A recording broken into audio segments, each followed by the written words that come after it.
Hai semua, saya Cici Rahmi. Hari ini kita akan belajar kimia yang berkaitan dengan asam basa.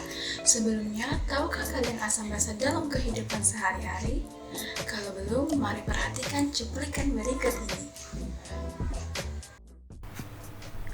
Berikut ini adalah contoh-contoh asam basa dalam kehidupan sehari-hari. Ada cuka, ada jeruk, ada kopi, ada anggur, ada apel, tomat, sabun, dan masih banyak lagi. Ini adalah sebagian kecilnya. Asam dan basa sering kita jumpai dalam kehidupan sehari-hari. Sifat fisik yang paling mudah diamati dari asam yaitu rasanya yang asam dan korosif, sedangkan basa mempunyai rasa yang pahit, licin, dan mengikat lemak. Tapi, tentu saja kita tidak akan menguji suatu zat asam atau basa dengan mencicipinya, karena keduanya ada yang bersifat korosif dan beracun. Asam dan basa juga terdapat dalam tubuh kita, misalnya cairan lambung yang bersifat asam, darah yang bersifat basa, protein yang terbentuk dari asam amino, dan DNA yang bersifat basa.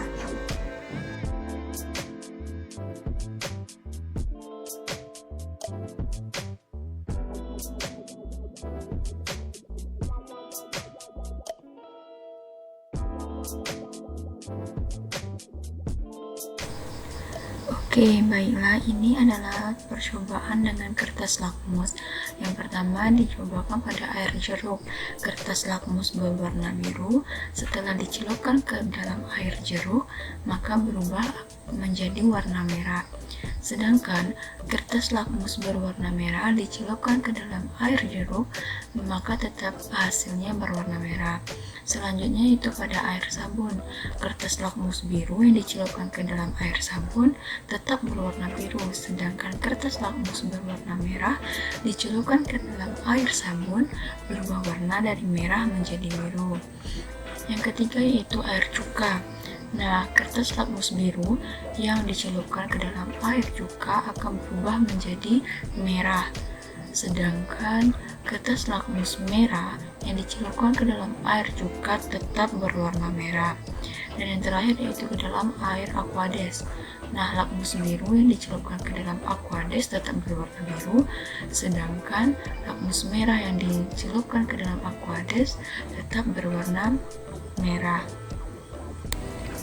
Nah, dari percobaan tersebut dapat disimpulkan bahwa jeruk dan air cuka adalah bersifat asam, sedangkan air sabun bersifat basa dan aquades bersifat netral karena tidak merubah kertas lakmus menjadi warna apapun.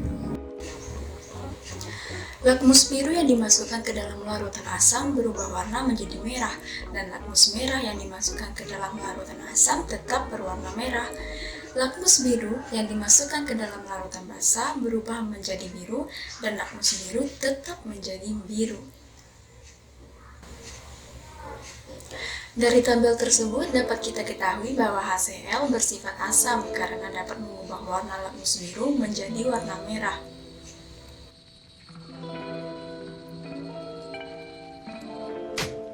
Menurut Arsenius, HCl termasuk asam karena dapat mengubah lakmus biru menjadi warna merah, dan fenomena tersebut karena terdapat ion H+ dalam larutan.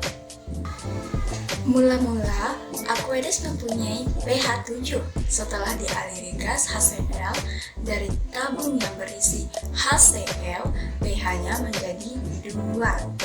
Menurut Arsenius, hal ini terjadi karena HCl terdisosiasi menjadi ion H+ dan Cl-.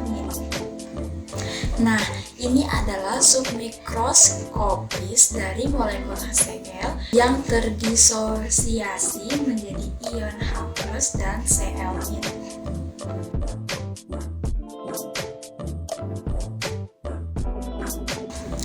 Nah, berdasarkan tabel, larutan asam menurut Arsenius semuanya menghasilkan ion H+. Nah, jadi asam menurut Arsenius adalah zat yang di dalam air terionisasi menghasilkan ion H+.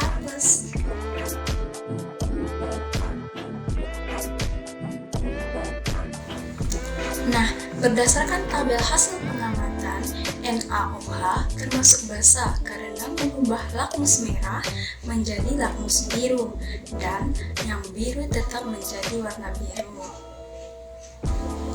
Menurut Arsenius, NaOH termasuk basa karena dapat mengubah warna kertas lakmus merah menjadi biru dan lakmus biru tetap berwarna biru, dan fenomena tersebut dikarenakan NaOH menghasilkan ion OH- ketika dilarutkan. Mula-mula Aqueous memiliki pH 7.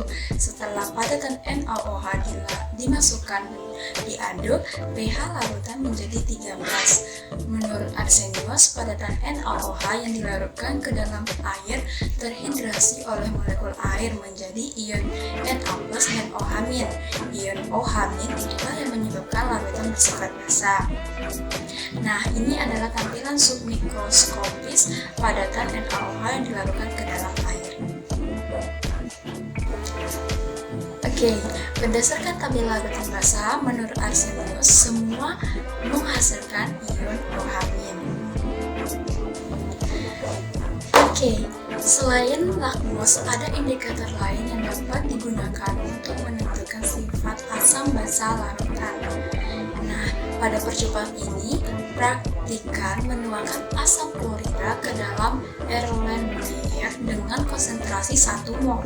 Kemudian, praktikan menuangkan senyawa basa ke dalam Erlenmeyer 2 dan memasukkan larutan netral ke dalam Erlenmeyer 3.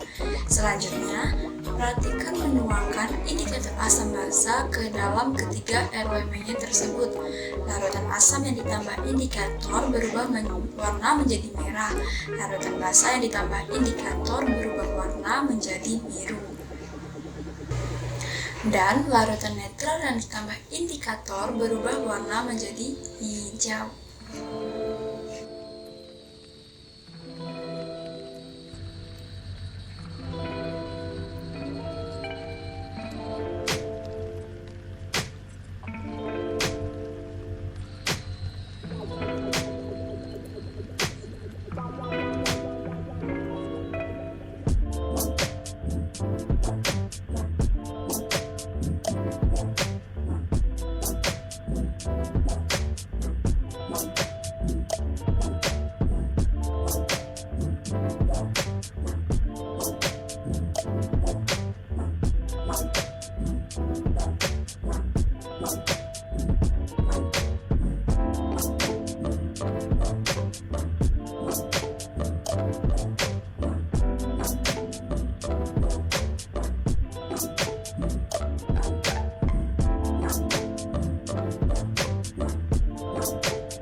Oke, baiklah, dari tayangan tadi kita mengetahui bahwa asam dan basa sangat dekat dengan kehidupan kita.